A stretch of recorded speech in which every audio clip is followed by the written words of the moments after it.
Morning, my name is Jackie Green and I'm one of the mental health nurses. I work with Young Minds Matter. I work with children and young people and I'm part of the School Links team. So we do training for professionals and we do training to children and young people as well. And one of the topics that we cover is self-harm. So that's what we're going to be doing. I think it probably take about an hour.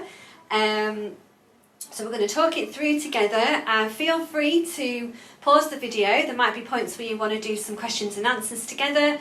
So grab a pen and paper between you so you can maybe record some of your ideas and feed them back to us if you have any questions via email.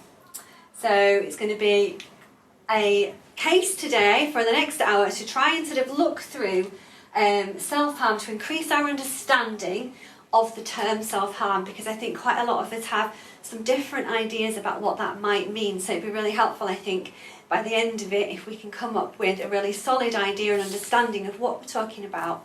And also, I think it's an area not all of us as professionals have a daily contact with anyone who self-harms, or may find that quite anxiety-provoking and sometimes quite complex and quite difficult, and may need some support in terms of safety planning or managing it. And I do talk to quite a lot of professionals whose confidence in this area, just because of the very reason they don't always deal with it, just can need a little bit of support. And I think together we can support each other. So when you know a bit more of what you're doing and some strategies to intervene and support, hopefully that will help our confidence and build our skills and our knowledge on how we can respond to anyone, a child or young person who's self-harming. And we're also going to look at the types of behaviours that a child or young person may display when they're self-harming. So hopefully those aims and objectives will cover the reasons why you're looking at this video. So in your discussions with your papers and pens handy, have a think about, you can stop the video now, and what you might think of as self-harm.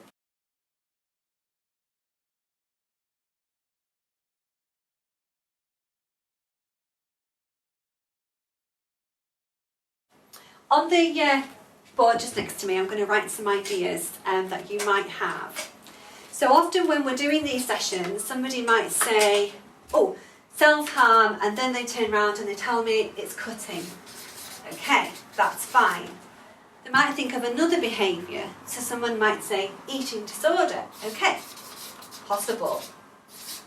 But also, we do get some more discussions about the reasons behind it. So we're thinking about self-harm, and we will be thinking about self-harm throughout the next hour quite a lot of the time as a coping strategy.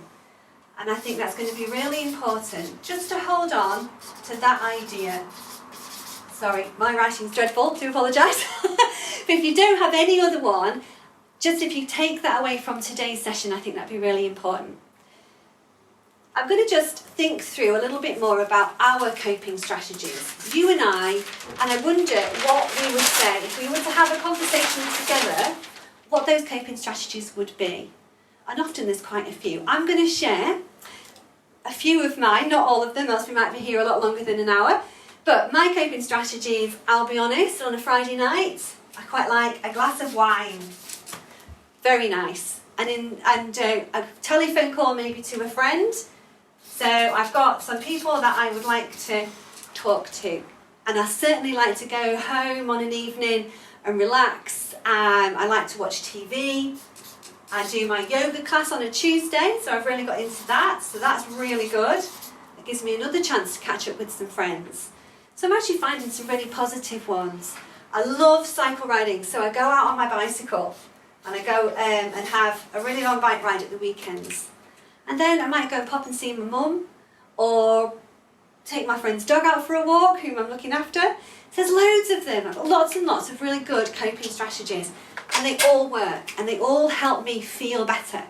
Emotionally, I feel more positive, I feel more relaxed, I feel more together and contained. But I want us to imagine if we don't have any of those coping strategies. We don't have anything like a lot of friends, people we can talk to, people we trust. None of those coping strategies are available to us. And that's often the place that we find our children and young people in, where they have only got probably one choice. They've only got something that they think helps them feel better, the thing that works. And that's often where they get stuck in cycles of self-harm because they haven't got that option that we have. So I just wanted to share that because I think that's important for us to really think about as we're looking through this session about self-harm. So we're empathising a bit with our children and young people about the place that they're at and why they might self-harm. You might be wondering about definitions, because I said that we all have our own ideas maybe. We've thought a bit about what that could be. But there's some official ones, if you like, and again, these might help us gain that bit more of an understanding. So I'll just read them out because I think that's helpful. So self-harm is when you hurt yourself on purpose. You usually do it because something else feels wrong. It seems like the only way to let those feelings out. And I think that definition reflects a little bit about what we've just done with that short exercise, that it does feel sometimes like the only way to express really difficult feelings. I mean, our kids and our children and young people, they often don't have those words. They're not going to be able necessarily to really articulate really complex feelings, especially feelings about experiences or situations that are really quite difficult to talk about openly. They may have a lot of shame, or they may have some fear or some consequences attached to them. So I think I quite like that definition. And the other one that we've got from Mind in 2016, it is a way of dealing with very difficult feelings, painful memories, or overwhelming situations that feel out of control. It can be the thing people turn to when they feel they have no other option. I think the word control is the one that stands out for me in that definition. And I think as well, when we're thinking about self-harm, sometimes that's what we hear. When lots of things in life can feel very out of control, this is one behaviour, this is one thing that we tend to learn about that gives a sense of control. So again, I think that's a really important understanding to take away from this session. Just to talk about some prevalence, I'm not going to bamboozle you with loads of different statistics because they all change, but what we do know is the prevalence is increasing. Now, I don't know if that is because we're just really good now or better at detecting it, talking about it, assessing it and making recordings of it, but I certainly know that, you know, as a community, particularly in our North East Lincolnshire, we see this more and more. Our crisis team would reflect those statistics. They certainly, with the A&E department, rising numbers of children and young people presenting and needing support, and that's where we tend to get some of those statistics from. Our area, North East Lincolnshire, has rates which are significantly higher than the national rates on average. And I just think for purpose of this video, I think what we need to think about maybe that reflects our community, reflects the complexities of it and the challenges of it. We are, in many areas, a very deprived community. We have high levels of poverty, we have high levels of drug and alcohol use and domestic violence, and complex families and complex histories. And we have issues around intergenerational problems with mental health. So there are some quite individual and quite unique issues that we are challenged with as professionals. And all of those, I think, impact on the prevalence of self-harm when we cast our minds back and think about it as a coping strategy to really deal and manage with some very difficult feelings and very difficult experiences. So, a bit of fun, hopefully. We have opinions, don't we? We have ideas about particular subjects. So I'm going to try and blow some of the myths, if you like, away and just really focus on the facts that we understand about self-harm. I think that's important because it is a complex behaviour. It is a very individualised behaviour, but it does carry, I think, certain stigma, and I think it does have a certain mythology around it that people can judge from a point of view that sometimes, if you imagine a child or a young person, can feel quite unfair or quite limiting, and nobody wants to be stigmatised or invalidated. So I think this is why we're really wanting to expel some of those myths as best we can. Again, these will be questions, so you might want to pause the video if they are topics or areas of discussion that you might want to share as a professional team all together, or even in just your small groups. So the first one is people who self-harm always want to die. So that might be a time to get your pen and paper out or decide.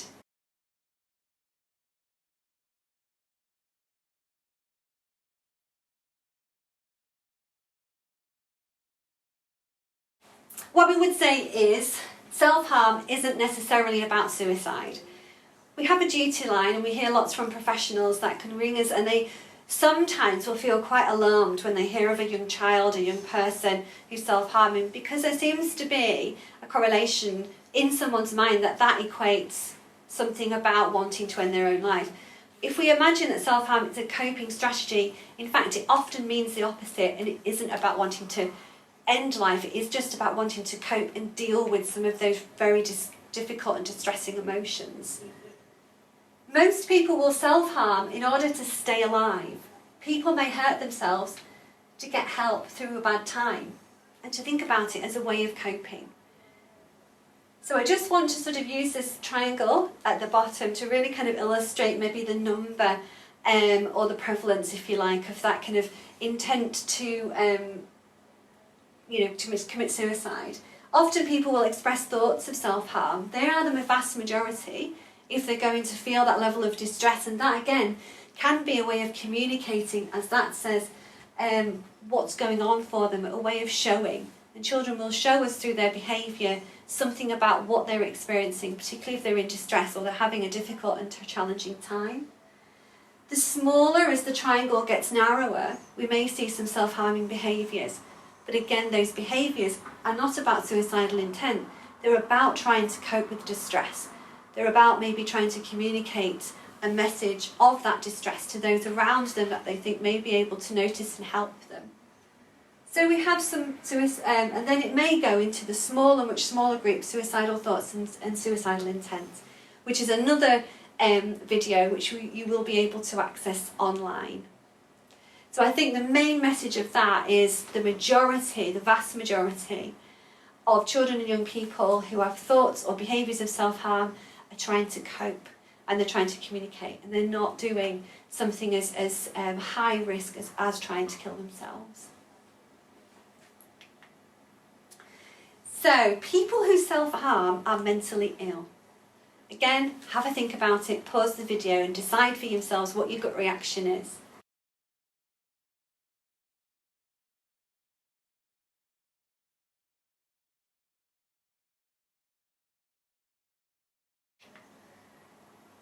The answer to that, from our point of view, is that it's not a mental illness. As if we think about self-harm as a coping strategy, it covers a vast variety of children, young people and adults. So we would say it doesn't mean that you have a mental illness. All sorts of people self-harm, including people with high-powered jobs, Hollywood superstars, and even royalty. So really that kind of reflects what we're just kind of thinking about. It has no real boundaries. We can all feel distress, we could all feel overwhelmed, we could all face challenges that for any individual can leave us feeling really quite unable to cope and maybe struggling to find those positive coping strategies. So no one's really immune. And just to sort of illustrate, there will be those probably in some of the audiences that might not recognise some of these famous people, but they are easy to Google. I mean, famously, Princess Diana had issues with self-harm, Angelina Jolie. So there's a few, people that we might not necessarily imagine. But I just think, for the purpose of this video, it illustrates a point that people on the surface that can look very successful, may have some issues they're really trying to grapple with and struggling with some of the strategies to do that. So, this is a really good one and often creates quite a lot of discussion, and I think if you were to pause the video and discuss it together, you may well find this term that people, are self-harming and are attention seeking.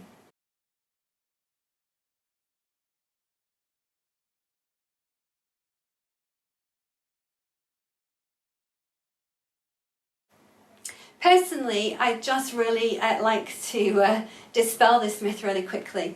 If we think about just changing that word from attention to help seeking, if we just think about how the word attention, I think, misses a lot of the the issues and the complexity around this behaviour. I think the less that we use that, the more that I think we can understand it as a coping strategy and appreciate the challenges and the difficulties that that young person is facing. And the more we can validate and the more we can really connect, I think, and encourage a discussion. If we judge it as attention seeking, I think we run the risk of stigmatising something. We run the risk of not engaging with that young person or that child. And if we can think about us as professionals as really using our relationship and the skills that we have, the interpersonal skills that we have, and that opportunity to discuss and understand something like self-harm from a really early opportunity that can support that young person in finding more positive coping strategies and in reducing the likelihood of that self-harm escalating or continuing even when they're often just trying to find ways to cope. So that I think is a really powerful phrase that, if we can work hard at shifting that and thinking about it as help seeking, I think that actually, there's an analogy, I'll just share it. If we imagine somebody, I live in Cleethorpes, so, we have people that go swimming, they use their paddle boards, they go off and then we've got coast guards all over the place. And they try, sometimes we have people that just get out of their depth and they maybe slip off their paddle boards and they haven't got their buoyancy aid and they lose their paddle and their paddle board's floating down the Humber. So they haven't got the things that they need to stay afloat. So what they end up doing is waving, shouting help. The person on the beach who's there to hopefully help them isn't going to just brush them aside and think, well, they're just attention seeking for that very basic need of oxygen and support. I think what they would do would be to respond, and they would absolutely think, okay, they're saying, I need some help. And if you think about a child who's self-harming, they're often feeling possibly that they're drowning at sea, that they're struggling for their oxygen, the emotional need for help and support. So, you wouldn't just brush that aside and think, oh, they don't need that sort of help. They do. So I just wanted to use that analogy just to kind of illustrate that point. So, people self-harm because they are in pain and they're trying to cope. They could also be trying to show someone that something is seriously wrong. And that's the analogy that I want you to sort of think about together when we're thinking of the person at the Cleethorpes beach who's struggling for oxygen. It's the same thing. There's something seriously wrong if a child is probably behaving in that way and struggling. So they do need that help and they need to be taken seriously. And attention seeking just feels like it can be a statement that can brush things away and that child can feel like they're not taken seriously, and that can have some quite difficult consequences, particularly if that child feels that they're not going to be maybe confident in seeking support in the future, or they may lose faith in adults that they really want to trust and want to believe that they can help them. So, people do stop self-harming. Again, I wonder if you think that's true or false.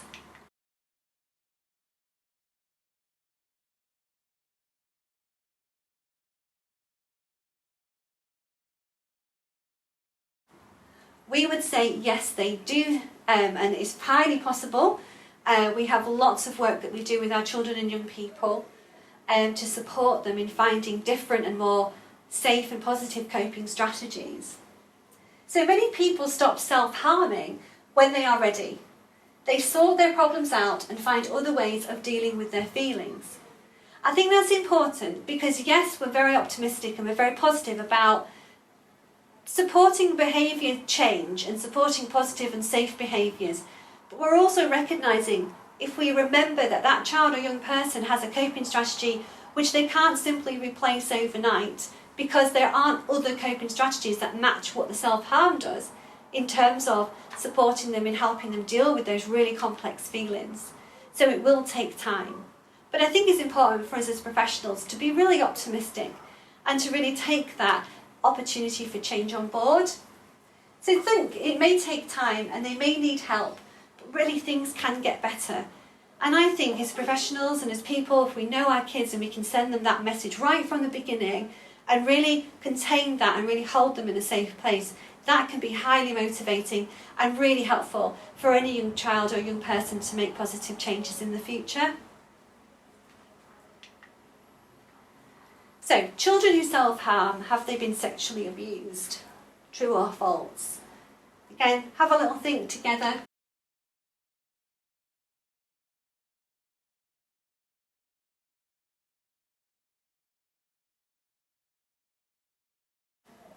But not everyone who has been abused will self-harm. And there can be many different triggers for self-harming behaviour. And as we've been thinking over this session, everybody's unique. Everybody has their own unique, particular circumstances and their own resources. And maybe everybody finds different things difficult. So we don't want to make any assumptions about anyone's behaviour, because we might be incorrect and we might not be doing that young child or young person justice. This is just a slide really to share some of the reactions, the responses and experiences that we've heard from our children and young people. And I think, again, if we've spent some time thinking about the impact that our reactions can have. So if we hear their words, I think, again, it helps us to really understand the importance of responding in as positive and a containing way as possible. So I think control is a big thing. You can't control what's happening around you. You can control what you do to yourself. And I suppose that's a child who's using self-harm just as a way in their very chaotic life probably to find the one thing that helps them feel that sense of control. So again, if we're looking for change, we wouldn't want to automatically be taking that one thing away. We need to be thinking about that, replacing it, and that's when working towards a child feeling ready to move from one coping strategy into another. Cutting was such a private thing, I find it hard to talk about how I feel, and they don't understand. Again, if we think about our reaction, it can be very easy for us to put a young person off. I know our average teenagers, it's hard enough to engage with them, so the last thing we want to do is reinforce a preconception that they may already have about us. They think I'm attention seeking! I think that speaks for itself, because that child's often not just wanting attention, because there can be a degree of guilt and shame attached to self-harming behaviour. What they're wanting is help. And sometimes, to be on, to actually, have a sort of audience around that can be the last thing that any young person wants. So this is the last thing I want! Cutting was always a very secret thing. You feel so ashamed and so bad about yourself. You feel that no one will ever understand. And just, I find some of that really powerful, and I find it really important. And I think it illustrates why we're wanting to sort of run through our responses in such a way that helps us engage with our children as much as possible. So why do you think children and young people might self-harm? So again, this might be a good opportunity for you as a team, or even if you're watching this individually, just to have a think about that. We know that there are very mixed and different reasons, but over time, we understand there's certain themes and there's certain drivers why a young person, a child, would self-harm. So we understand that there is a reduction in tension, and later on in another slide, I'll talk about that in a bit more detail, as we've gained a lot of understanding around the physical reactions of self-harm and the impact that that can have on a child in feeling a bit more calm and having some relief against some of the distress that they might feel. So we understand it as a distraction from problems. And from a child or young person's point of view, those problems are often insurmountable. They're very often adult problems that surround them. So any distraction, anything that can help them have some respite from them, can give them that coping strategy that they need to function as best they can in their everyday lives. It's a form of escape from traumatic memories, because sometimes it's easier, it's more manageable to focus on a physical pain than it is on an emotional pain. It's an outlet for anger or rage. We do find that some children and young people can be very angry about situations they have very little control over. They can blame themselves, they can feel angry about themselves, they can want to punish. But there's really strong emotions that can go with that behaviour, and emotions that are not always easy to express or show other people. So there are those young people that can turn that against themselves. It's an opportunity to feel. I've certainly talked to a lot of young people who feel very numb. If their mood is very low or something, the emotions are too difficult to even allow themselves to feel, just a physical sensation can make them feel alive, and that can be very important. As I say, it can be a way of punishing yourself for feelings or experiences, particularly if those feelings and experiences carry a lot of guilt, blame, or the shame.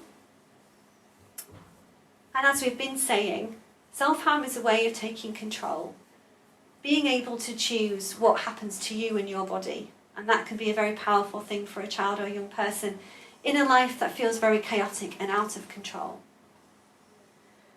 There are some cases that we've come across where it's a care-eliciting behaviour, and that means that when they go and receive some treatment or support or have someone to listen to them, that's when they're feeling maybe that someone cares and someone appreciates them. We certainly meet a lot of children who live in environments where they're very invisible and they don't feel that people care. There's also the opportunity to even take care of themselves, so the wound care that can go with self-harm just can give a sense of well-being, as brief as that may be, but we do find that care-eliciting behaviour can be a driver for self-harm. We do know that it can, sometimes can be a means of getting identity within a peer group, but we also know that underlying these behaviours are often some very difficult individual complex sort of feelings. So again, I wouldn't want to minimise the emotional drivers behind this behaviour and the untold sort of distress and difficulties and challenges peer groups are facing. I think I would want to not think about that too superficially. But identity is very important within any peer group, and particularly for our young people. It's a non-verbal communication. As I was saying earlier, our children and young people show us the things that are going on with their emotions, often with behaviour. Particularly, for example, if they're in an abusive situation, certainly one where they're silenced and not in control. This may be a visual way of saying, "Help me." So again, that's why we need and want to take this particular issue seriously, which I'm sure we would do. It's just, we understand that particularly from a communication point of view, which is why when if we were to respond as simply attention seeking, we would miss all that message and all that opportunity to get to know a child and their circumstances that bit better. It turns invisible thoughts and feelings into something visible. And we know our emotional worlds are very deep and not easy to talk about. I mean, even as adults, I think we would be challenged to express the vulnerabilities that we feel, sadness, anger, shame, distress, and put that into words. I think the behaviour, the showing is much more accessible and much easier, and particularly from a child or young person's point of view. But also, at the end, we've got something where a child can rely on that. I've met and worked with a lot of children where they take ownership of their self-harm, and it's something that they know helps them feel calm, or helps them feel something, and helps them manage and cope when other things and other people around them simply haven't managed to do that. So that's just to illustrate, I think, and share the complexity of what can be driving this type of behaviour. A child or young person may not be able to simply articulate that and have that sense of awareness, self-awareness. Some of our young people have thought about their behaviour in a great detail and will articulate and will explain, but we're the ones that are often gaining that level of understanding and perspective on that behaviour so we can put it into a context and understanding.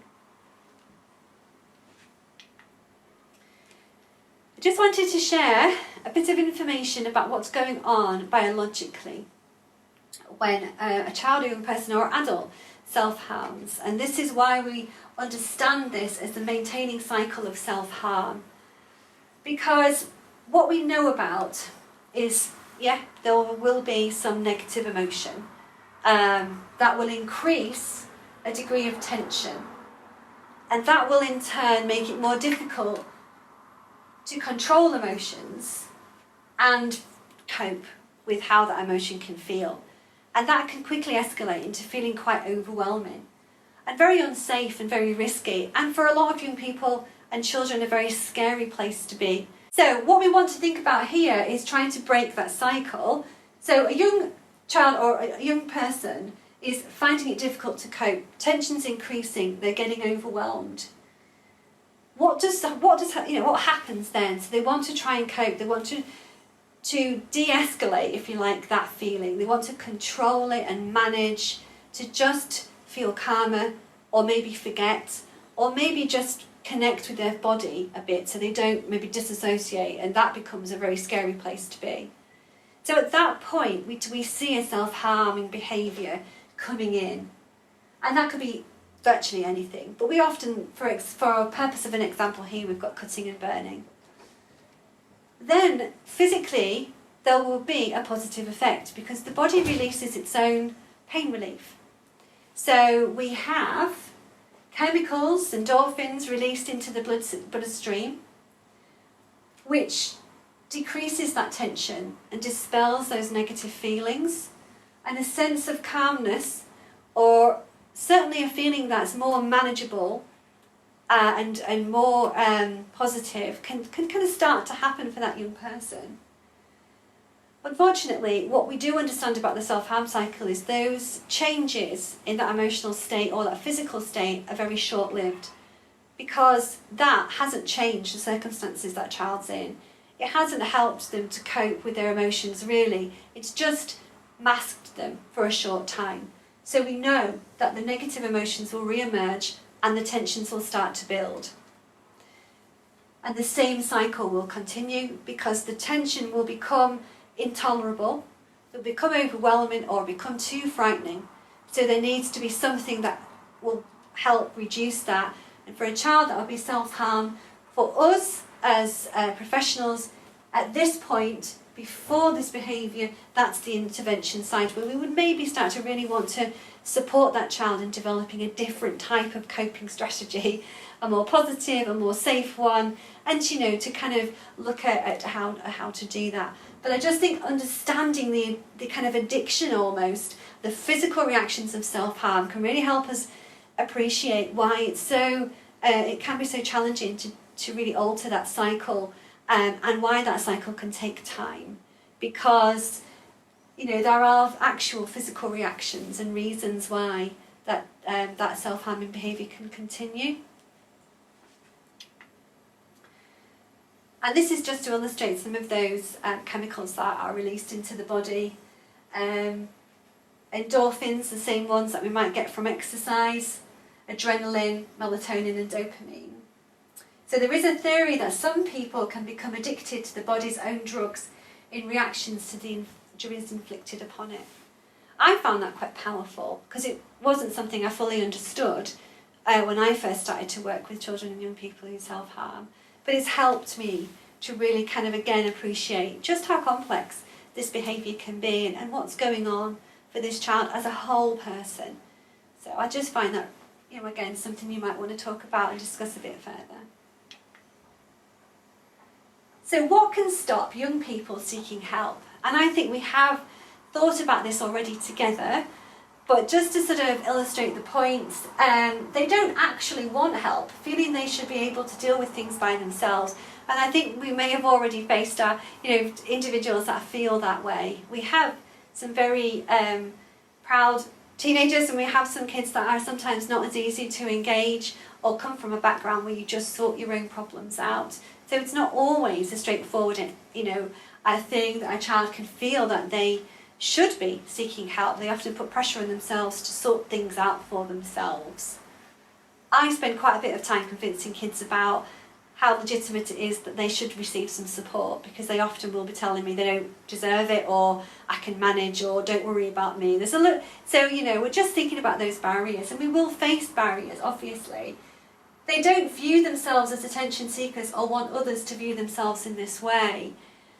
So it takes a lot, I think, for our children and young people to share their vulnerabilities and to show us something about what they are experiencing.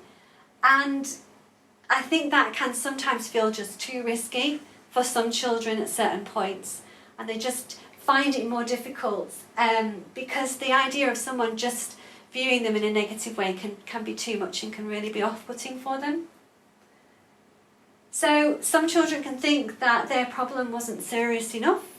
I was recently on the phone to a young lady who absolutely said those very words and was really minimising some of the distress that she was feeling and trying to, sort of convince me that she really didn't need help because her problems weren't serious enough.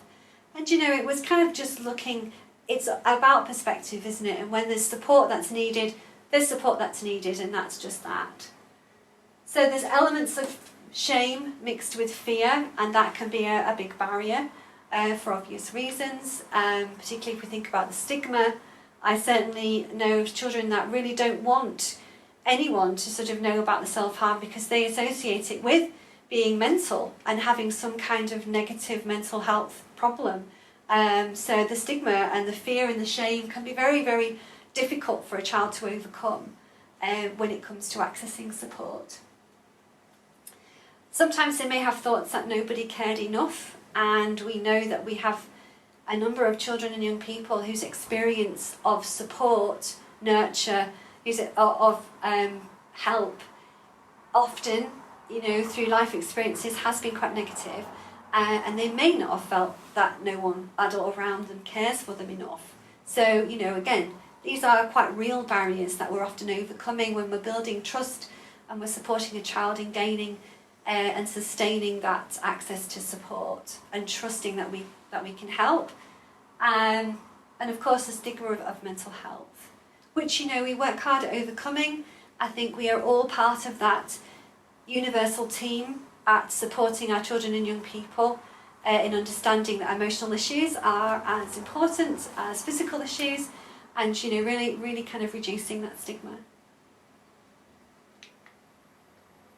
So some reasons why responding to self-harm can be difficult, and this is looking at it from professionals' point of view, our point of view. It's not often not a straightforward or easy thing. So as we've kind of just been suggesting in the previous slide, that young person may be resistant to support. And we might feel that we don't know what to do or say, and I hear this, and I'm sure my colleagues around you, and you may have heard it on your own teams, that we're really concerned that we might make a situation worse because we don't know what, the right thing or the wrong. We just feel very, that's not, I don't really know. And if we think about just helping that child to feel listened to and heard and visible and validated, that can be enough. So, it's a valid reason, but it's certainly something I think maybe we overthink, because it's the relationship that we're building and the trust that we're building initially, and that can be invaluable. We can feel overwhelmed. You're guaranteed. We are not going to be probably in a conversation with a young person when we have 3 hours of free time. It's going to be on a Friday. It's going to be at 4 o'clock. It's going to be at a time when everything else is happening. We're only human as well. So that feeling of being overwhelmed is quite common. That's why I think it's really important that we utilise all the support networks that we can, the professional advice that we can. So, we aren't just taking on something just for ourselves and trying to sort of problem solve it through by ourselves. So we get feeling overwhelmed just like our kids. There might be a lack of support or supervision. Not every team has the opportunity for supervision. We're often ad hoc doing kind of the peer support. And so that can feel for us maybe a slightly isolating, particularly if we feel that we're managing a degree of risk, or we're trying to safety plan, but do that, trying to sort of figure out some of those things by ourselves. Feeling that we can't cure them, because if we're human beings, that we're helpful, we want to problem solve, we want to fix it, and it is often just working as a team, and it's working with that child, that young person, the family, the whole network. So, but we can feel the pressure, I think, to be the one that should be able to make that positive change. There may be a degree of confidentiality. Sometimes, we're dealing with children, and if there's a degree of risk, that potentially may mean having to discuss that with parents or caregivers or other adults or other teams even, if we feel the risk can't be managed without professional intervention. And then we have to explain, confidentiality changes in those circumstances. But I just think, I'm very open about that. I'm very clear. If the risks are immediate, and then I will have to involve other people. And often safety planning does involve other people because they are part of a child's care network. So yeah, we have to just be clear, I think, about what we mean by confidentiality. And if we're clear from the onset, very often that's something someone can accept. Having to deal with difficult and powerful emotions and then having to carry on with our daily jobs, and I think that's very important. As a professional speaking to other professionals, we will be, and we wouldn't be human if we weren't affected by the stories that our children and young people tell us, particularly around their own distress and maybe their own difficult circumstances. So we have to sort of, we have our own powerful reactions to these things. So, and getting on with our own day, that again can be a challenge. So that again maybe brings into focus some of the need for that peer support, that supervision. So we have an opportunity not just to think about the child, but to think about ourselves as well. Within Young Minds Matter, we have a clinical supervision opportunity once a month, and that is very much about maybe circumstances where our own emotions, our own self-reflection and self-awareness and understanding comes to, to be part of how we manage the situations that we can find ourselves in professionally. So we learn a lot, I think, in those situations about ourselves and what we need as support to get us through and keep us strong and buoyant, so we can do our jobs as well as we can. Feeling frustrated about being able to help, or that the young person will not allow you to help. We're only human again, and if we're faced with difficulty in terms of engagement, or we're really confident that we can help somebody, if we get frustrated when that help isn't maybe responded to as positively as we'd like, it's okay, because it probably, it might happen. And, and I think we just have to sort of allow ourselves to feel some of these frustrations and maybe slightly negative feelings. Again, it's a bit about that powerful emotional experience, I think, that we've just sort of mentioned. So I think there are some barriers, and there'll be different ones, and I think we'll all have our own examples. What I do think is going to be helpful if you are discussing this as a team is maybe sharing some of those experiences and learning a lot from each other and gaining maybe some best examples and ways that you've worked through them and overcome some of the barriers, and I think that's where the invaluable learning will come.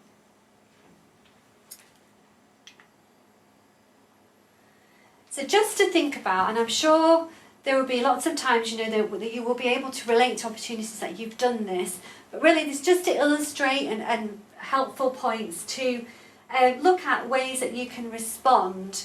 So make time to listen and take them seriously. We do have examples, it might sound obvious, but where it's very easy, and I'm sure when I was a ward nurse, I was guilty of this, where I would be, I'll have 10 minutes, I'll see you after lunch, I've got time at the end of the day. That in itself can create barriers because, we can easily not fulfill that promise. So, just having, if you can sort of find that 5 minutes and really engage and actively listen and support that child within that time and give them that attention from you, that could go a long way. Because I think, again, it's not promising things that you can't keep, and that's that. As obvious as that sounds, it's very easily done. So emphasis has to be on the young person and their agenda, and that is again just allowing that young person to tell them their story to you, to tell them the issues that they feel are important for them, that they're struggling with, not for us to start to make assumptions or to start to overtake that in some way. So listen, isn't it? And I think sometimes that there's a sense of urgency that we need to maybe problem solve and rush through and do it all. But no, just hear what the child is bringing in their agenda, and that will take you forward, I'm sure, into that problem solving and the direction that they want to go. It sounds obvious, but providing a calm space, and not always easy in very busy environments. I did used to work for the crisis team, which is a team that goes on to the A&E department and the rainforest unit. I'm sure it's still called the rainforest over at the hospital. And finding a calm space was really difficult. Finding a calm space in school can be really difficult. Even finding a calm space at Young Minds Matter sometimes has its challenges. So, I think our spaces that we have in our workplace are really important. And again, you might want to think about that as a team, what it is that you're able to do when you're trying to think about confidentiality, you're trying to contain, build trust, have that sort of undivided opportunity and attention to listen and really hear what that child is talking about. So calm spaces, I think, are up for definition really in terms of the different areas that we find ourselves. We're probably just going to be doing the best that we can with the resources that we've got. Keep an open mind. It's obvious, but I think together, we have to maybe put some of our assumptions and judgments, aside and just sort of hear the story. No judgments when you're being told it. So, an open mind can go a long way because it offers the opportunity maybe to look at certain resolutions in a creative way, so we don't get too fixed on what we think might be the right thing to do. So manage your own feelings of distress whilst talking with a young person. Remember to look after yourself. And I think again it's about not trying to tackle something that is complicated,